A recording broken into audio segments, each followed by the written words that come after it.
Greetings, citizens! You're now trapped in the Nerd Cage with your hosts Mark and Jay. We hope you have a smashing good time.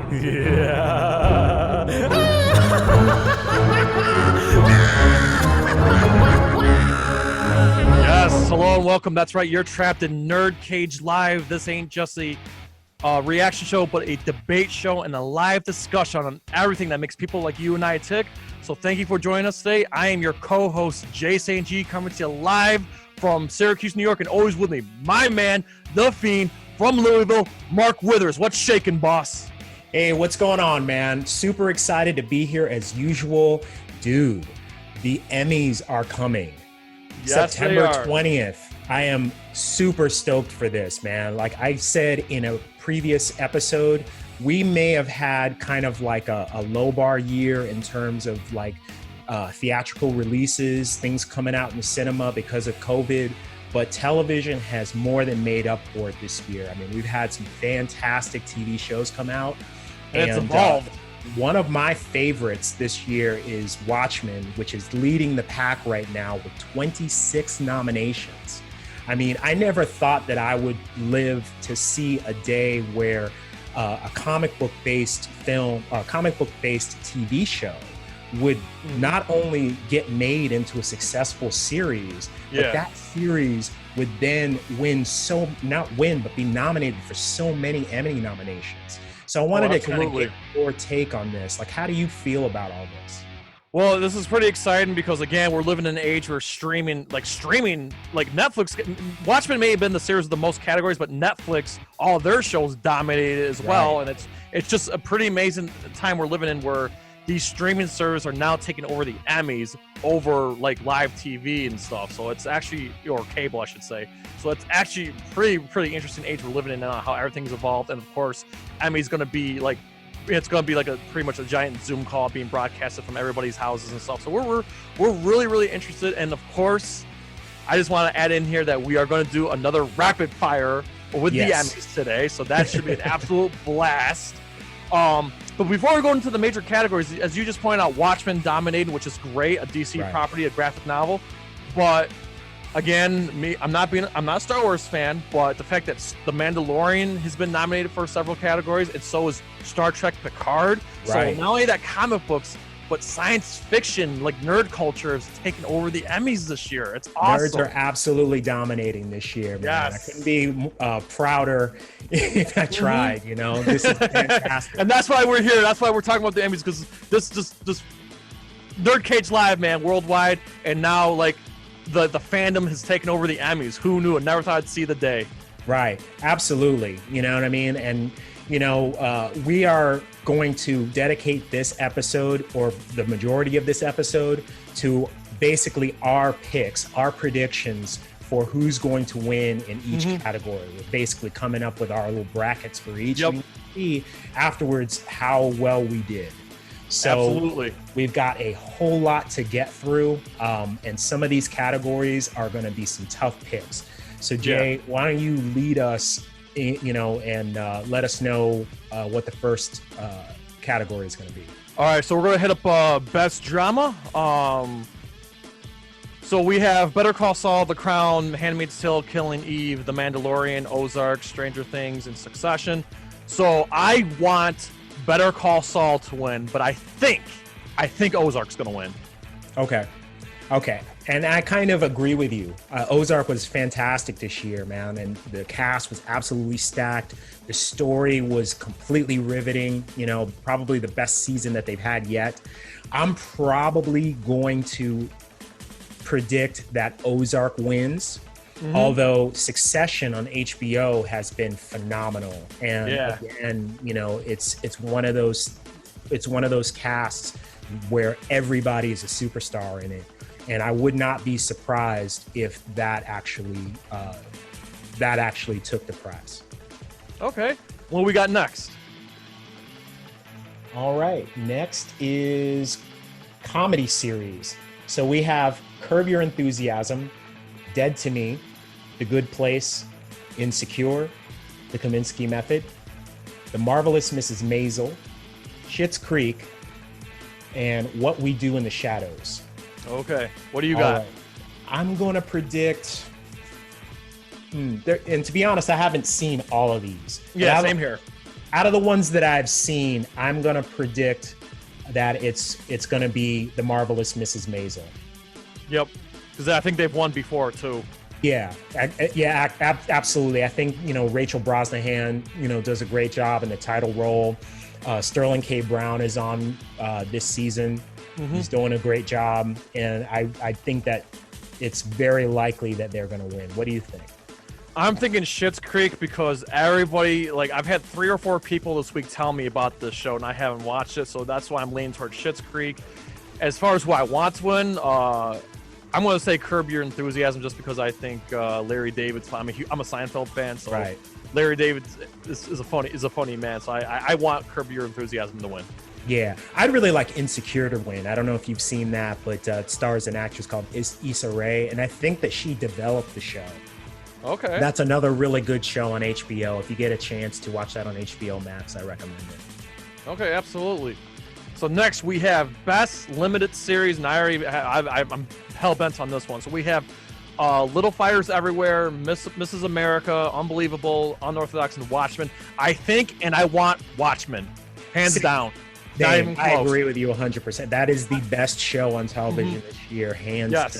There's nothing else compares to it. So I'm going to say Watchmen as well. Okay, we got through that one pretty quick. What we got next? Yeah, rapid fire, man. So lead actor in a drama series, Jason Bateman, Ozark, Sterling K. Brown, This Is Us, Steve Carell, The Morning Show. He's amazing in that. Brian Cox, Succession, Billy Porter, Pose, Jeremy Strong, Succession. This is probably the toughest one out of all the ones that I've looked at so far because I've watched pretty much all these shows, and I wouldn't be mad if any of these actors won. But I'm going to go ahead and say Jason Bateman for Ozark. I agree. I'm 100% in on Jason Bateman. He has to. He has to. Incredible. And, that his performance is just great this year. And so lead actress in a drama series, Jennifer Aniston, The Morning Show, Olivia Colman, The Crown, Jodie Comer, Killing Eve, Laura Linney, Ozark, Sandra Oh, Killing Eve, and Zendaya for Euphoria. What do you think? Just because she's America's sweetheart for many, many, many years, I think Jennifer Aniston's going to win. Okay. Well, who I want to win, Laura Linney. Okay. And I agree on both counts. I think that it's either going to be Jennifer Aniston or Olivia Colman. Olivia Colman plays the Queen in The Crown, and she did a great job this year. I think she won either a Golden Globe or an Oscar or both for The Favorite last year. Yeah. Fantastic actress. So I think that it's probably going to be her, but I wouldn't be surprised if it was Jennifer Aniston. She turned in an amazing performance for The Morning Show. But I'm with you. I think Laura Linney, that's my favorite. That would, if I was judging it, it would be Laura Linney for sure. Okay, rapid fire. So we got Best Actor in a Comedy Series. This one's tough. Going down the list here, Anthony Anderson for Blackish, Don Cheadle for Black Monday, Ted Danson for The Good Place, Michael Douglas in there for the Kaminsky Method, Eugene Levy, Schitt's Creek, and Rami Youssef for Rami. Whew, this is tough. I haven't seen all these shows, but I'm familiar with everybody that's on there. Right. I think Don Cheadle's going to win, but I want Anthony Anderson to win because that man's been making me laugh for years. Right. I also think it's going to be Don Cheadle, and I want it to be Don Cheadle. Black Monday is a great comedy. He's great in it. He definitely deserves it. Ted Danson would also be a good pick. Even though The Good Place, that final season wasn't the best, he actually turned in a fantastic performance. So I think it's going to be one of those two. Okay. All right. So moving right along, lead actress in a comedy series, Christina Applegate, Dead to Me, Rachel Brosnahan for The Marvelous Mrs. Maisel, Linda Cardellini, Dead to Me, Catherine O'Hara, Schitt's Creek, Issa Rae, Insecure, Tracy Ellis Ross for Blackish. What do you think? I've been a fan of Christina Applegate for years. I grew up in a household of married with children, so I want her to win. But I'm going to say Rachel Brosnahan is from Marvelous Miss Maisel is going to win because that show is very reputable. It won last season, very well could win again. I agree. And she was great, in this season as well. I mean, she's just fantastic in the role. She basically owns that role. So I think it's going to be her also. Okay. We're agreeing on a lot of these. I thought we would be well, there's a few differences here, but it'll be fun to see how our predictions turn out. That's going to be the episode to watch is our prediction. Yeah. When the weekend after it airs to see who was right. Right. Okay, so now we have Best Actor in a Limited Series. This one's stacked. Jeremy Irons for Watchmen. That's who I want and think will win. I'm going with that one hands down. But he's going against Hugh Jackman for Bad Education. Right. That's where he plays the principal, right? That's right. And then we have Paul Mescal and Jeremy Pope and Mark Ruffalo. So that's a pretty stacked competition. But I'm going with Jeremy Irons because Watchmen, hands down, was the best show one of the best shows on TV last year. So what do you got? I'm gonna pick Jeremy Irons because out of this list in this category, Watchmen is the only one that I actually watched. I'll be honest with you. I'm sure that Hugh Jackman turned in a fantastic performance. Mark Ruffalo is a favorite, but Jeremy Irons. I mean, what can you say about him? That has he was so bizarre. He was just amazing. You know what I mean? Like he was the living embodiment of Adrian Veidt in that. Yeah. So I'm hoping that he wins it, and I honestly think that he is going to be the.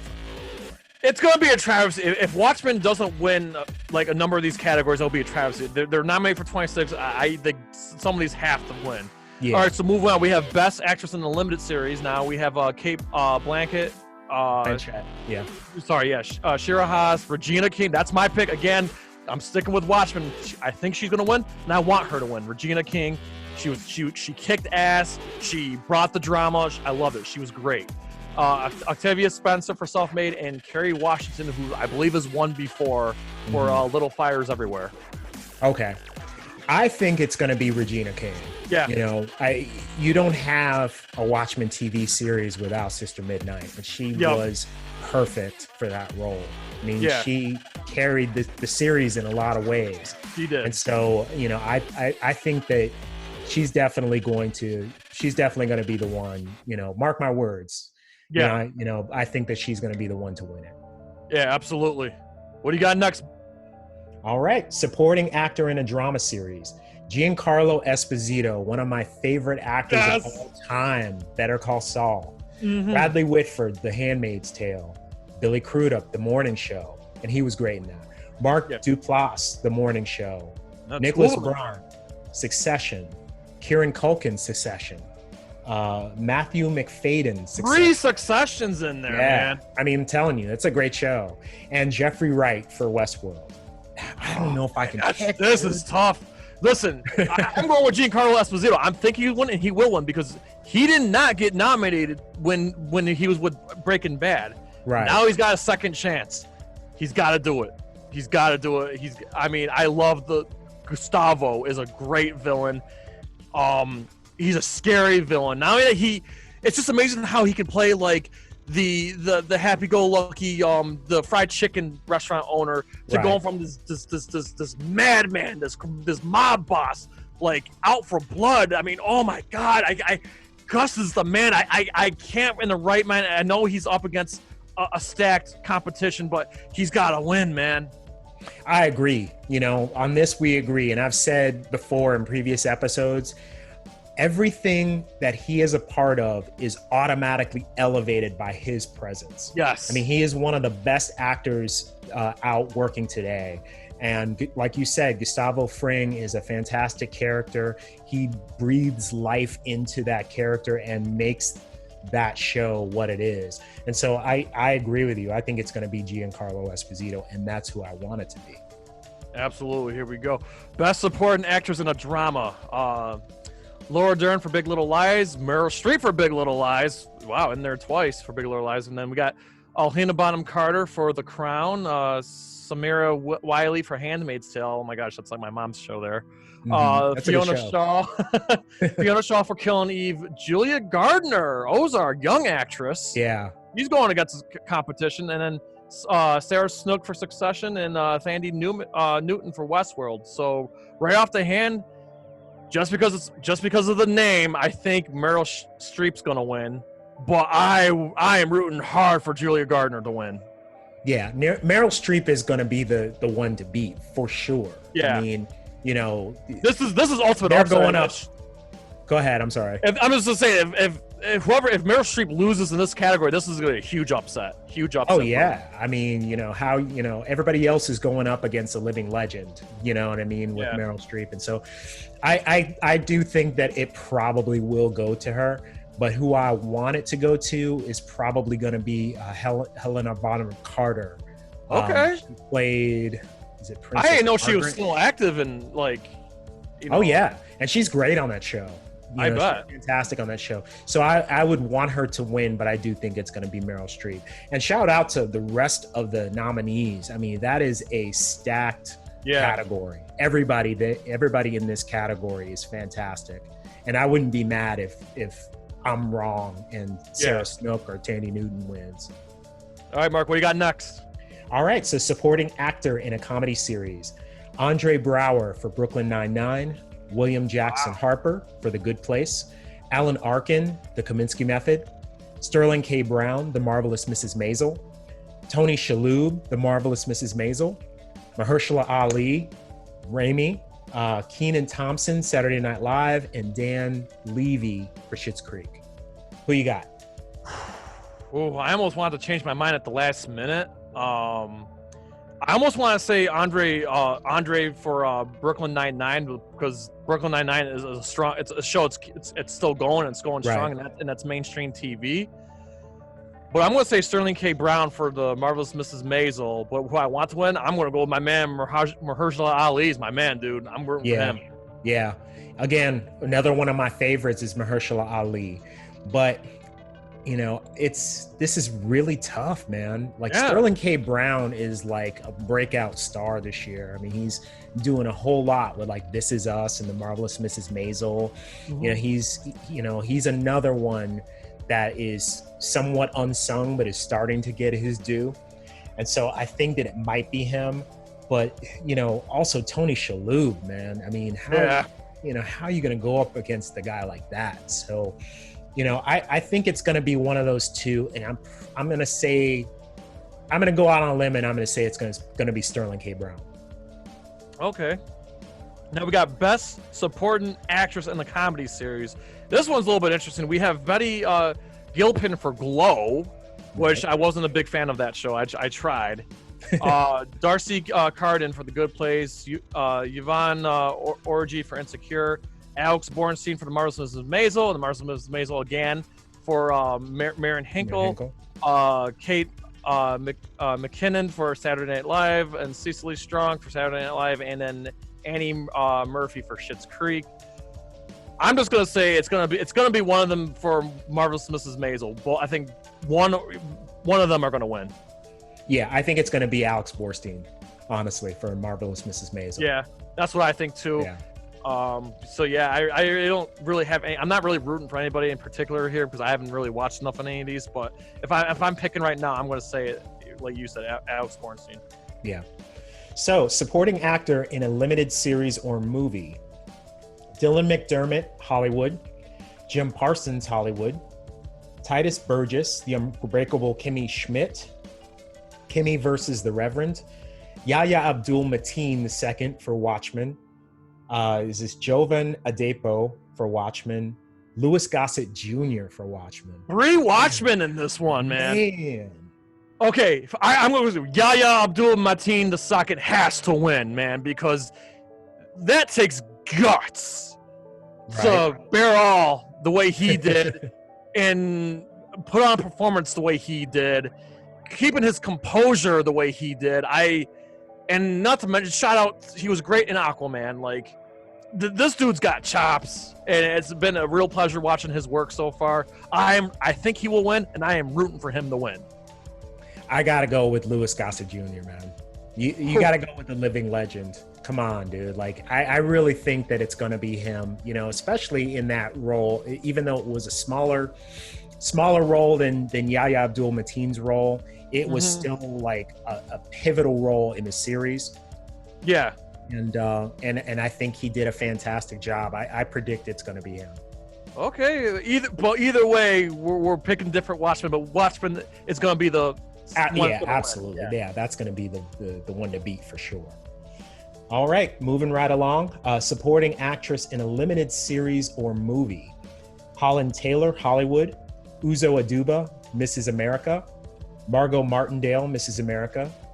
Tracy Ullman, Mrs. America. Toni Collette, Unbelievable. And Jean Smart for Watchmen. All right, who's your pick? Jean Smart. Okay. I'm going Watchmen just because I'm going Watchmen all the way. Watchmen all the way on this one.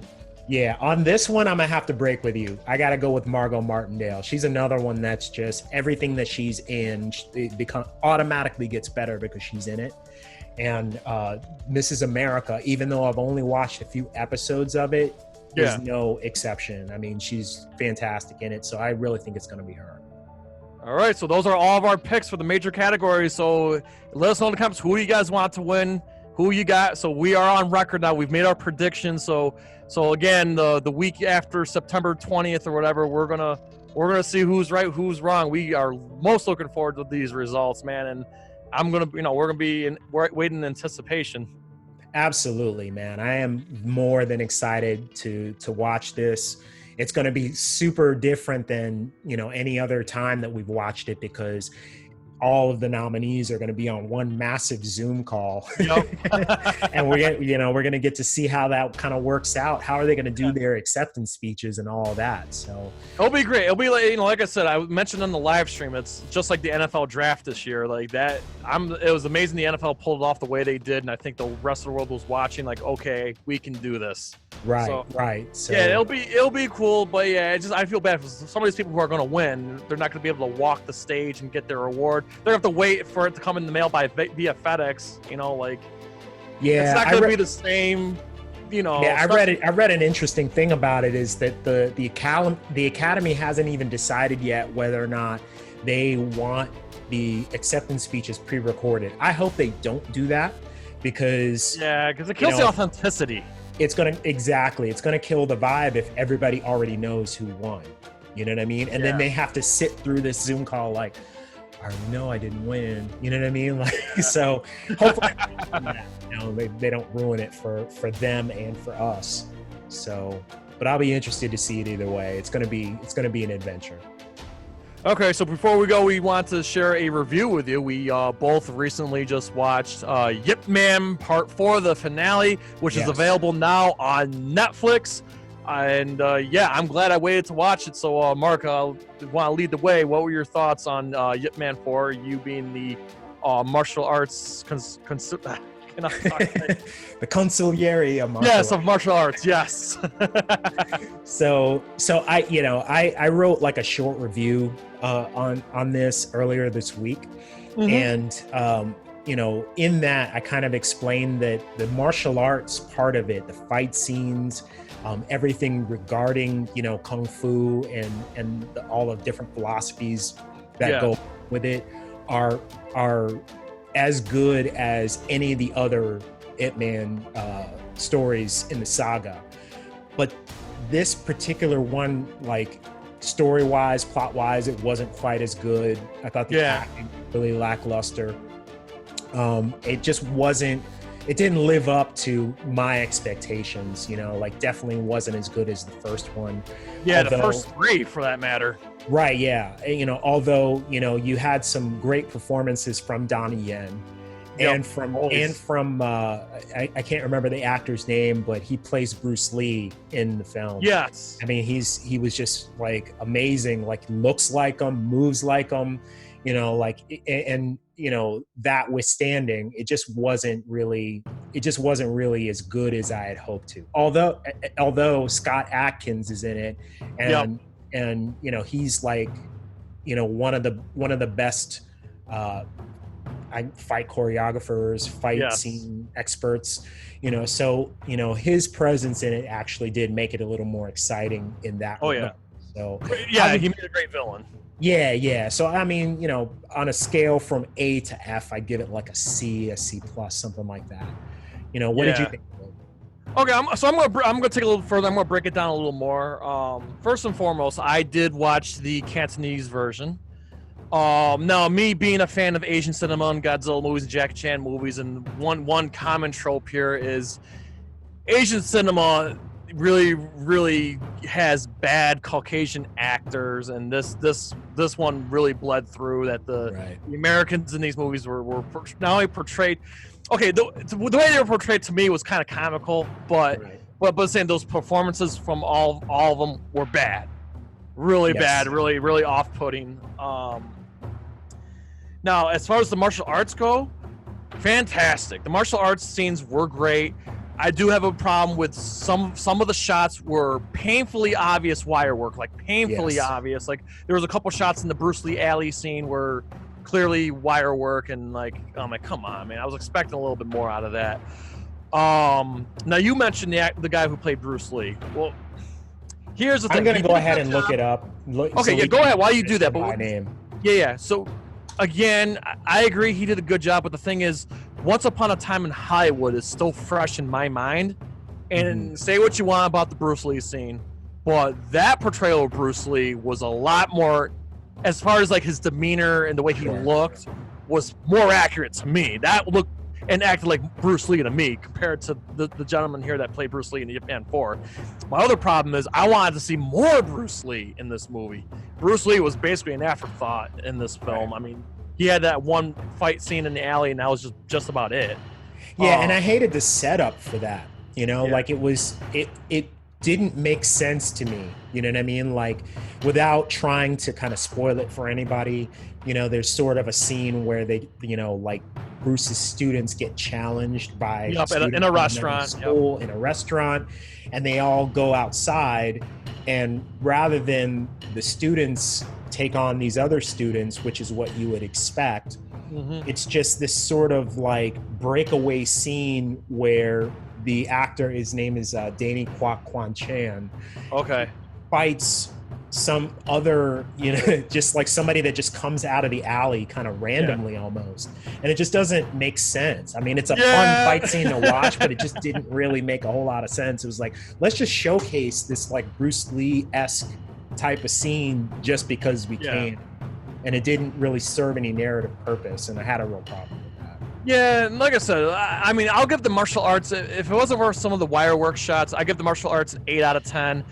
The acting, again, Donnie Yen did great. Donnie Yen was the best part about the movie, but everybody else, especially the Caucasian actors, man, and even Scott Adkins, is not the greatest actor either. Right. I mean, I have to go with like 2 or 3 out of 10. Now, the story, I'll give the story a 7 or 8 because the story was good. The execution was not. Right. But overall, I will say this, though. I'm glad I waited for Netflix to have it, because if I paid, the $10 to rent it when it first came out, I would have been pissed. Yeah, so same here. If you're expecting this to be as good as the first 3, you're in for a disappointment, but it is worth the watch. I say it's worth the watch because it does complete the story of Yip Man. It does. But it's just could have been executed better. And yeah, that's all I got on it. I would agree with that. I would say this is the type of movie that you want to just kind of turn your brain off and just focus on the action, focus on the martial arts aspect of it. The minute you start to like really like take a look at the acting and the dialogue and stuff like that, it does take you out of the movie somewhat. And so, yeah, I mean, it's worth it. It's worth a couple of hours of your time if you've seen the other Ip Man films. Yeah. Just finish it out and watch this one. But otherwise, it's not something I would recommend to somebody who hasn't watched the rest of the story. Yeah, and again, and one last thing in conclusion here, I just want to say it is fascinating to see Donnie Yen go up against Scott Adkins at the end. Yeah. That was kind of a matchup I always kind of want in the back of my mind. I kind of wanted to see, so I was pleased that we got that. Donnie Yen's, he's had a tremendous career. I remember the first time I saw Donnie Yen. I'm a diehard Highlander fan. The 4th Highlander movie was the first time I saw Donnie Yen. This is back in 2000, actually. A young Donnie Yen went toe-to-toe with Adrian Paul. Adrian Paul using his Hungar, Right. and Donnie Yen with his Wing Chun. It was as bad as that movie was. That fight scene was great. And then Donnie Yen, I see Donnie Yen 2 years later in Blade 2, which he did all the fight choreography for that whole movie. And then, of course, he went up against Jackie Chan in Shanghai Nights. Jackie Chan was past his prime at that point, but it was cool to see Jackie Chan and Donnie Yen square off. So my hat goes off to Donnie Yen. He's a tremendous. Oh, and Iron Monkey. That's his like. That's what I was gonna say.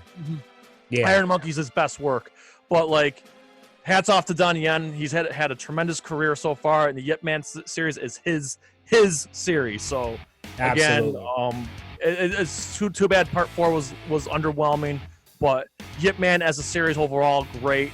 It's fantastic. Right. Absolutely. I would agree with that. So. Yeah, rapid fire. I think we did pretty good. Yeah, hopefully we stayed under the half hour. If not, we tried. All right. Sorry. All right. As of this recording, we are at 90 subscribers. So thank you. We only need 10 more to get to 100. So thank you to everyone out there supporting us, and thank you for everyone that came to the live stream last Thursday. My God, that couldn't have gone any better. And we got another great one coming up this coming Thursday.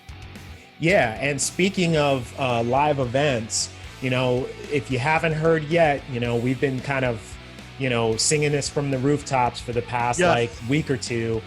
Master Daniel Pacina is going to be visiting us on Thursday, August the 20th. It's going to be a live session. You guys can visit, chat, ask him questions. I know that we have a lot of questions. And listen, if you can't make it, send your questions to us. Right. If you want to send them ahead of time, we'll ask on your behalf. We are more than excited to have him here. It's a huge honor. For anybody who doesn't know who he is, this is the original Johnny Cage, Scorpion, Sub-Zero, Reptile from the Mortal Kombat video games. And he was pivotal in its creation. And he's still a master martial artist today, one of the best in the world. And so we're really happy and excited to have him. So, if you're so inclined, tune in on August 20th and, come join us. Yeah, 8 p.m. Eastern. It's going to be a blast. So if you got questions, Mortal Kombat, martial arts, and some action films, this is going to be a great session. We are most looking forward to this. Yes. Yes, but anyway, we appreciate everybody's support. So before we go, we ask you to pretty please like, comment, subscribe, ring that bell, spread this shit like syphilis. So to you, I say, from Syracuse, New York to Louisville and all of our friends around the world at NerdCage Live, enjoy life, stay safe, and good night. Sayonara. Ooh, trying to get out of the NerdCage, are ya? Well, before you go, hit that subscribe button. And if you're really intrigued, ring that bell. Thank you for dropping by. Until next time, tell everyone you know about NerdCage Live!